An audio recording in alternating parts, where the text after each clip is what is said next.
It was inspected by the city a year ago and deemed safe. But early this morning, a 60-year-old maple tree came crashing down in Rosedale. Luckily, no one was hurt.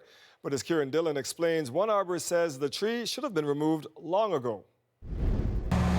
It's so big, it spans the length of nearly 2 yards. All I heard was a loud bang and a flash. So heavy, its fall woke many people in the neighborhood. And initially I thought it was thunder and lightning. Amin Karamali rushed out of his Rosedale home to find this silver maple laid out across his driveway.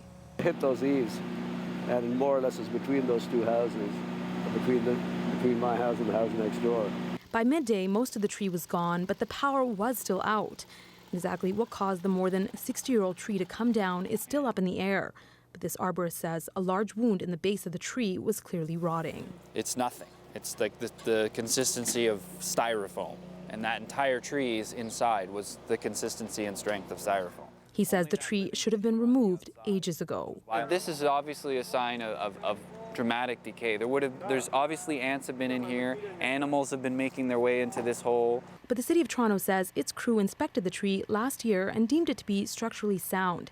It says mature trees often have signs of decay, but it doesn't mean one will crash down. The city adds of the 3.5 million trees in Toronto, the chance of one falling is relatively small. Still, Meloche says thousands of trees are old. They're dangerous and need to be watched. Mature trees definitely need care because they're more at risk than younger trees of failing, and if they do fail, they're usually larger and they have the potential to do a lot more damage. But for those worried about trees on their property, there are signs to watch for. If you see large mushrooms, insect activity, wood shavings, hollow areas, if you see roots that have started to move, like you see that there's a part of the tree has a mound underneath that's starting to lift up, those are all signs that the tree is either going to be coming over or has a big problem. And if the signs are there, Meloche says, call 311 or an arborist immediately.